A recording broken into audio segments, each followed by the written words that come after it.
Alright guys, welcome to another beer review. Strange lighting, I know, but gotta work with what I've got, to be honest. So yeah, today we are going over to the Seven Brothers Brewery.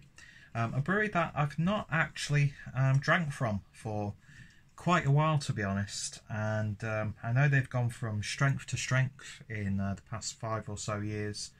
I still need to go to their premises in Manchester as well, actually. But yeah, I have had a few beers in the past from these guys.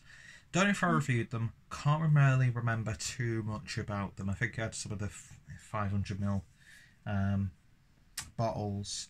But yeah, my local co-op has quite, I'd say it's not even modest, but it's satisfying. A selection of like Manchester-based breweries for some reason, like Shindigger. They've got like I can't remember what they're called, but a lot of the beer labels include like photography of like the Manchester cityscape. I can't remember what they're called, but like really, and then like some stuff that's more towards the Pennines and even like places like the Lake District, that sort of thing. And yeah, they've got a nice little range of Seven Brothers stuff, which is like £2.20 a can. So I picked up a couple and I thought I'd review them. And I'm going to start off with the Vienna Lager, clocking in at 4.3% ABV. I'll read you the description on the back. This is a lager that tastes as it should, full of flavour and aroma, satisfying and moreish. Reddish, copper-coloured appearance and a slight malt sweetness, followed by a distinct dry Vienna Lager finish. Low bitterness profile, but bold in body and taste. A perfect craft lager.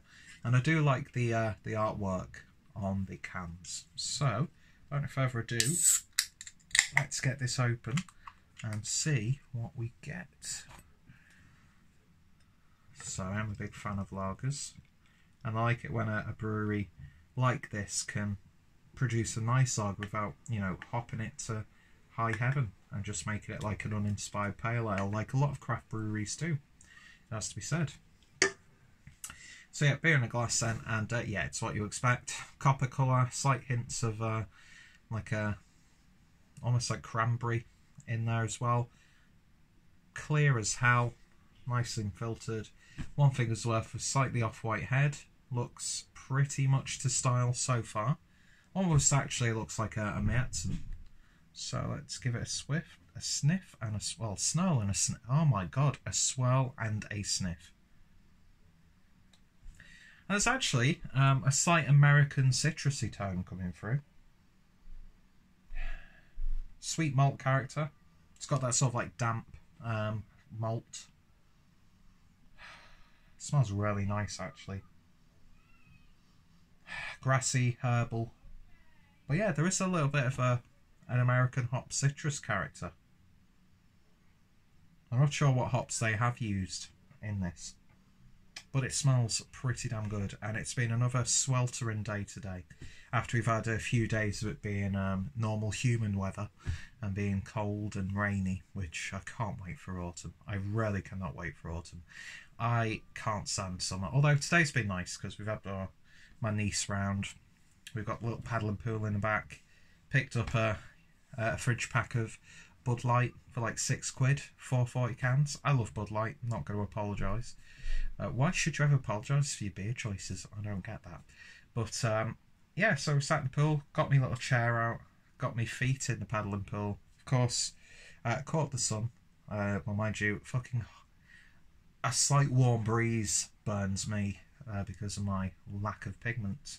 So yeah, today's been nice, but the weather I'm not a fan of. Anyway, beer smells good, it looks good. Let's give it a taste. Prost.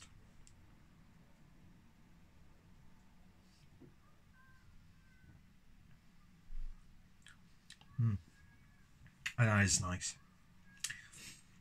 Does exactly what it says on the can. Does exactly what you expect. Clinical brewing. That's something that Alan Partridge would say if he reviewed beers. Bosh! Clinical brewing.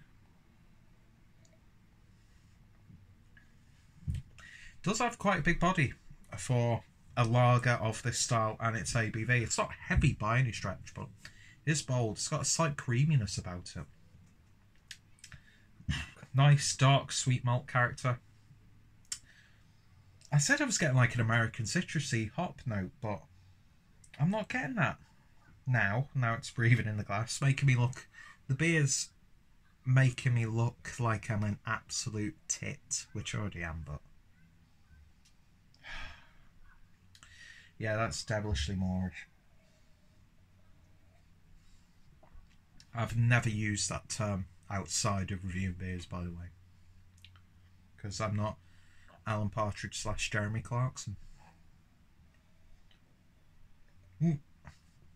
Simple, it's sweet, it's got a nice earthy bite on the back end. There is a subtle citrusy tone, and do you know what? It's reminded me of a Märzen style beer. Sort of like an Oktoberfest style beer, actually. Yeah, wonderful, wonderful stuff from Seven Brothers Brewery. Highly recommended if you like this style, if you like lagers. And a £2.20 a can. I'm not going to complain, that's not going to last much longer, but... Good stuff. So in terms of a rating then, I can happily give this one an 8.5 out of 10. Lovely stuff from Seven Brothers. And yeah, it's got real authenticity and respect for the starter. It's not, you know, an interpretation that's gone way too far and becomes something else. It's just simple, but it's done really, really well, and there's nothing wrong with that. So yeah, very happy. And if I'm at Co-op again and I wanted a few lagers with a little bit more character, then of course my usual Bud Light, then I know what to get for £2.20 a can. Like that lot, 8.5 out of 10. If you tried it, let me know your thoughts, opinions down below. Are you a fan of this style of beer? Are you a fan of the brewery? Links to the brewery are down below as well. And yeah, go check out your local co-op, because you might be pleasantly surprised at what they have in terms of the beer selection. So, next up, I'm going to be reviewing the IPA, which I've... pardon me. Which I think I already have reviewed, but nothing wrong with revisiting it if so. Cheers for watching, guys, and yeah, you all take care. Cheers. Don't wink.